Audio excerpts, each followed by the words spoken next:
The women's concentration camp Ravensbrück, created by the Nazis in May 1939, was located 80 to 85 kilometers north of Berlin.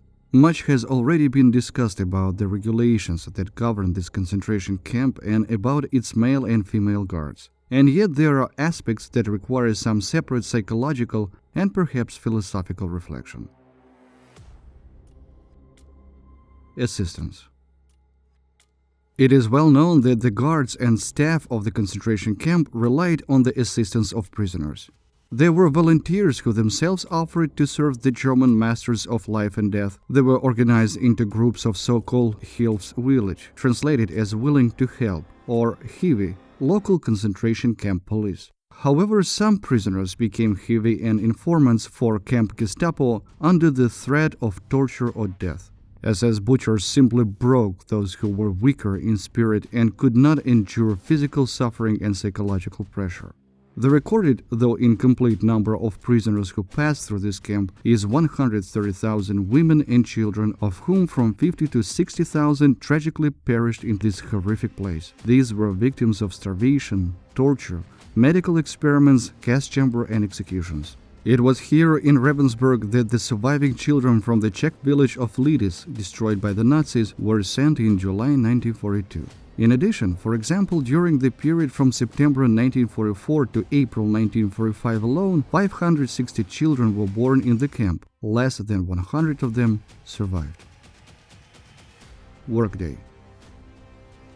The daily routine in the camp is also known. Wake up at 4 a.m., then so-called breakfast, consisting of an incomplete glass of cold ersatz coffee with some kind of rotten carrot or potato, without bread. After that, a roll call lasting 2-3 hours in any weather. Then the prisoners were assigned to work. The workday lasted from 12 to 14 hours with a short break for so-called lunch, which consisted of a cup of watery broth with rutabaga or potato peels. After the end of the workday, late in the evening, there was another roll call, followed by ersatz coffee and 200 grams of rye bread. Not everyone could keep up with this routine for long. Spiritually and physically weakened, they began to look for loopholes to somehow alleviate their plight. That's when they would fall into the trap of the Hiwis or overseers, who in exchange for betraying their fellow prisoners could give the inmates some kind of leniency, an unscheduled meeting with their child, an extra piece of bread or a piece of sugar.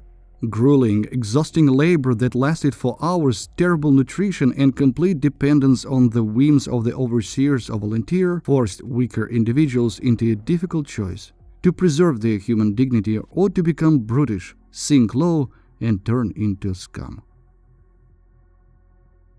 Special school. Ravensbrück had another distinct aspect. It had a school that trained female guards for other concentration camps. It was on the prisoners of Ravensbrück that practical training courses were held. Many future executioners in skirts were brought up here, who later oppressed the prisoners of Auschwitz, Treblinka, Mauthausen, and other camps. The camp Gestapo attached great importance to recruiting informers. In the presence of the Hiwis, who were well known throughout the camp, no conversation were possible. The fact is that among the imprisoned women of the concentration camp, many were members of the leftists, including communist parties, active trade unionists, as well as Soviet prisoners of war whom the Germans almost equated with communists. These were people with convictions and, mostly importantly, capable of conducting propaganda, explanatory and organizational work. This, from the point of view of the camp administration, posed a particular danger to the camp regime and hindered the establishment of an atmosphere of complete and total submission on the part of the prisoners.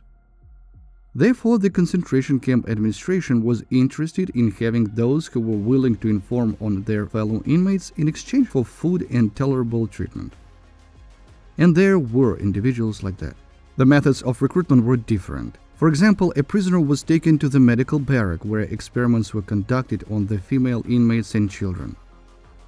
In front of a female prisoner, another inmate, whom the SS doctors referred as to experimental rabbits, was injected with various harmful substances, including syphilis bacteria or a strain of tuberculosis, among other diseases, and said that she would be next.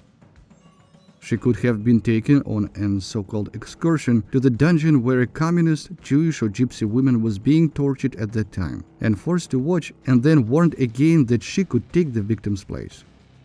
The next time prisoners were taken to the place of execution, and in front of the recruits, several prisoners were shot. Or they could have put her up against the wall, simulating an execution.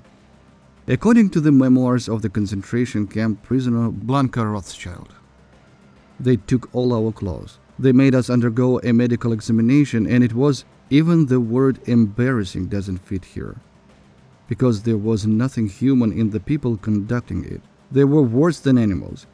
Many of us were very young girls who had never been examined by a gynecologist, and they were looking, God knows what, as if for diamonds or something else. We were forced to go through this. I have never seen a chair like the one there in my life. Every minute there was a humiliation. Not everyone could withstand such psychological and physical treatment, and endless humiliation.